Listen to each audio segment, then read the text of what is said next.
já quero deixar bem claro de que qualquer tipo de desconto irregular que aconteceu em qualquer governo, isso deve ser responsabilizado.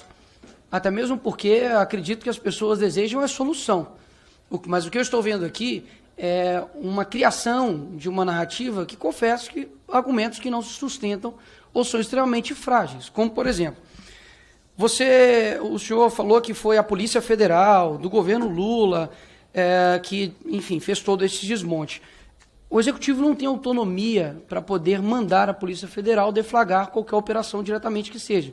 Existem 3 que podem: denúncia ou inquérito aberto pela própria PF, ou, no caso, o Ministério Público, CGU e TCU. O CGU, recentemente, agora falou que todo mundo sabia, mas foi abrir só em 2023.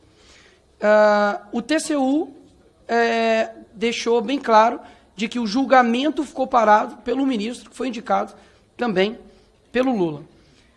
O outro argumento que foi utilizado é de que isso não começou nem talvez no governo Bolsonaro, tem que começar até no governo Temer.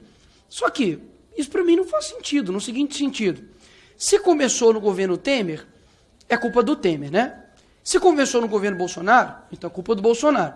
Mas quando esse mesmo rombo aumenta, e aqui estão números, não dá para brigar com imagens, em 2022 os descontos do INSS eram de 706.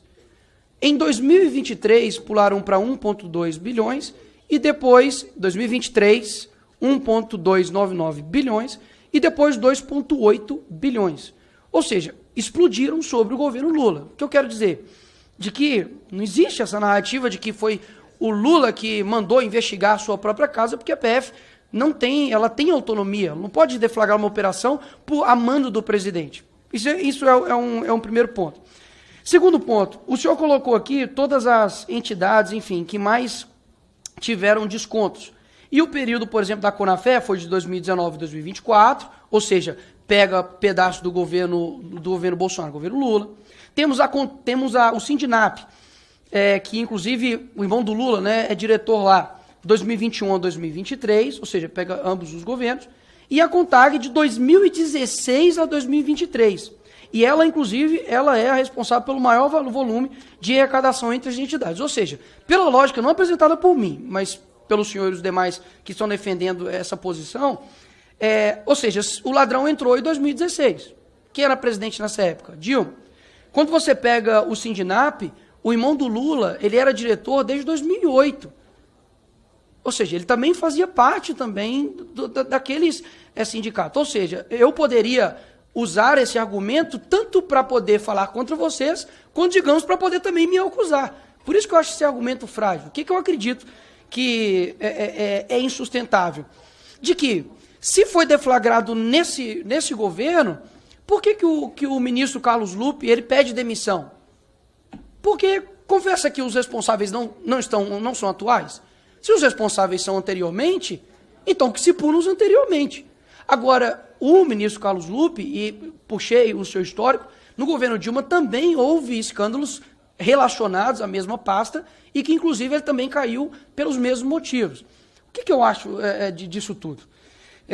As pessoas estão, de fato, esperando uma solução. O senhor disse que já houve um ressarcimento do mês passado, né, de maio, se não me engano. Eu ainda acredito que seja abril.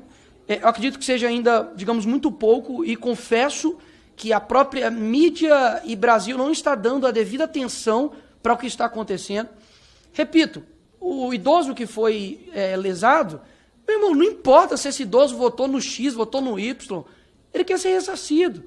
Então, o próprio ministro Haddad deu uma declaração de que o ressarcimento pode atingir até 2 bi, sendo que, pelas próprias matérias, isso chega até 6 bi. Então, a minha pergunta é, qual número de fato será ressarcido? Se vai chegar até os 6, que eu acredito que seja o montante total, ou se vai parar nos 2, como o ministro, os 2 bilhões, como o ministro Haddad se referiu.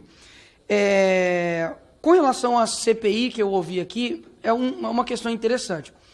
O próprio ministro Lula, em entrevistas, quando eu acho que eu nem era nascido, o presidente Lula, quando eu acho que eu nem era nascido, já dava entrevista dizendo, eu defendo a CPI.